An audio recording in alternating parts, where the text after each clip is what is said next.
Solution के इस lecture में आप सबों का वेलकम है।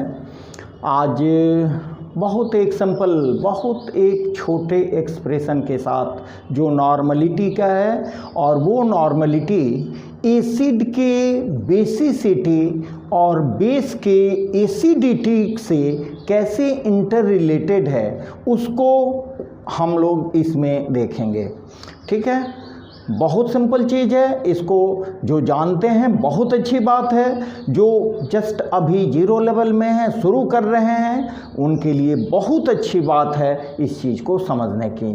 Okay, let us proceed forward. हम लोग देखते हैं यहाँ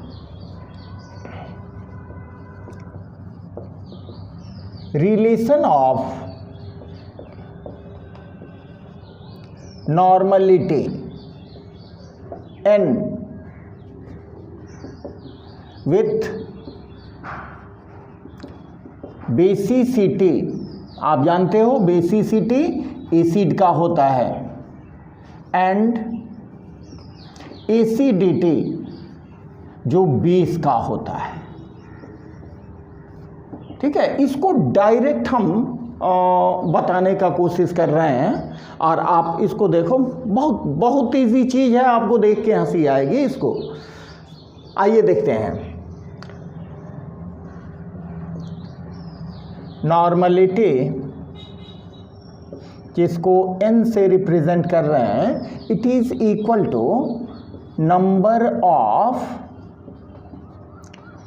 ग्राम इक्विवेलेंट्स ऑफ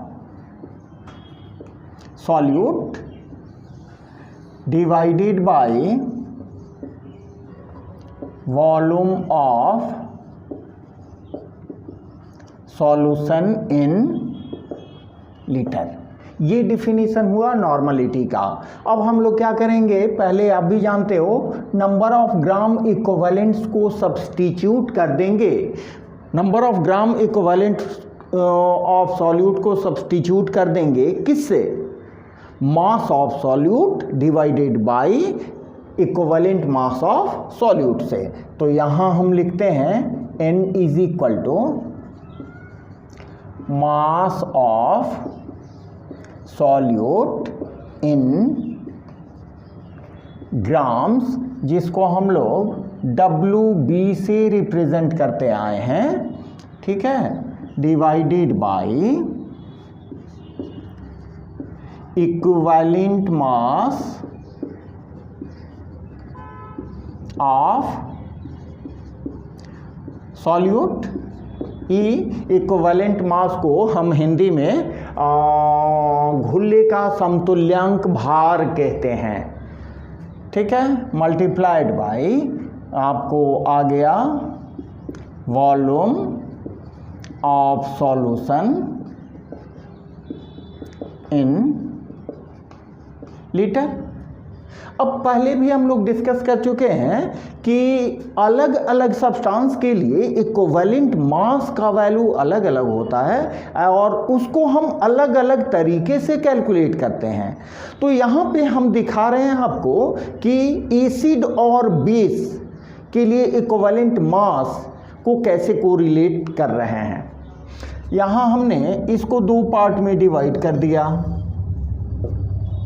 इसको हमने कहा फॉर एसिड्स।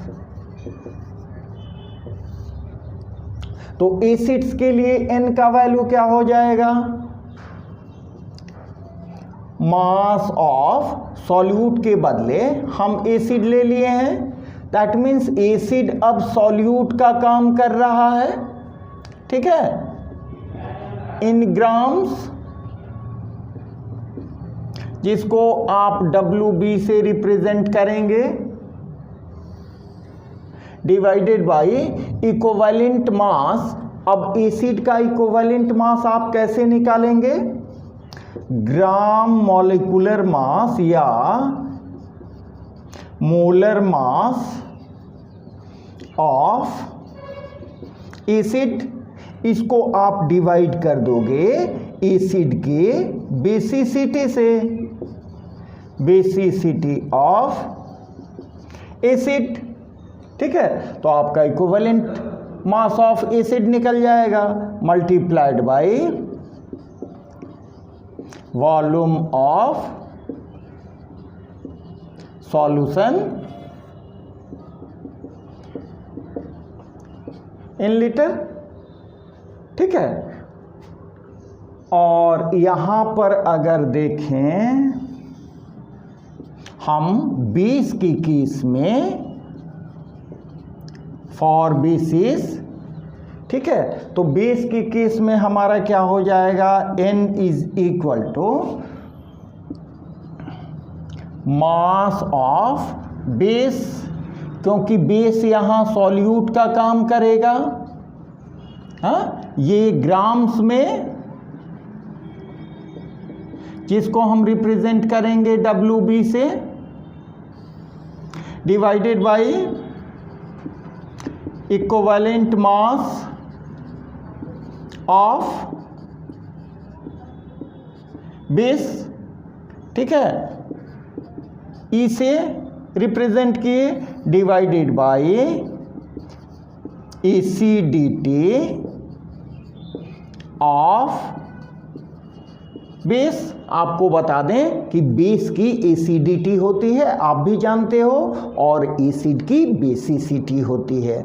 क्या होती है देखते हैं थोड़ा सा, multiplied by volume of solution in litre. ठीक है, अब इसको ध्यान से देखें, ये हमारा इक्वेशन क्या बन रहा है, ये इक्वेशन बन रहा है n इज इक्वल टू, ये इसको डिफाइन करते हैं मोलरिटी से, जिसको कैपिटल M से रिप्रेजेंट करते हैं, और ये बेसिसिटी ऑफ एसिड, ये कहाँ जाएगा, ऊपर में जाएगा, तो ये हो जाएगा इनटू बेसिसिटी। ठीक है, ये आपका देखिए रिक्वायर्ड एक्सप्रेशन बना, normality is equal to molarity into basicity. इस केस में हम क्या देखते हैं, ठीक वही बात, यहां देखिए normality n is equal to क्या हो जाएगा, ये मोलरिटी m, और ये वाला पार्ट फिर वही आपका ऊपर जाएगा, नहीं तो इसको हम लोग यहाँ क्या करेंगे, एसिडिटी ऑफ बेस। ठीक है, that is the required relation. यहाँ पर थोड़ा सा हम ये चाहेंगे कि आपको बता दें, आपको मालूम होगा कि बेसिसिटी क्या है, बेसिसिटी किसको हम बोलते हैं, एसिड में जो total number of replaceable H+ ions होते हैं, वही उसकी बेसिसिटी होती है। जैसे HCl के केस में देख लें, ये अगर डिसोसिएट करेगा तो H+ और Cl-, तो इसकी बेसिसिटी कितनी हो गई, इसकी बेसिसिटी हो जाएगी 1।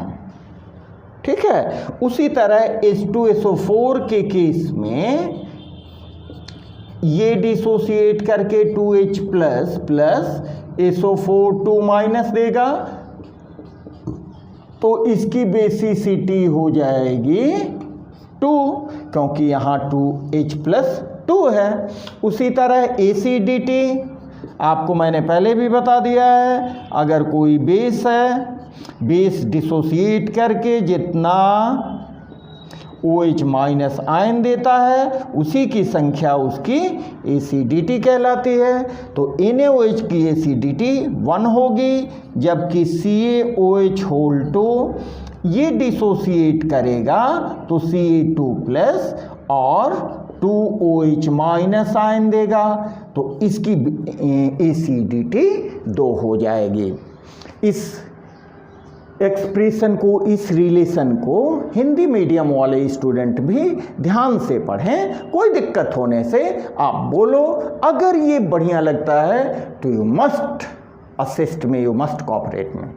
Okay, thanks today.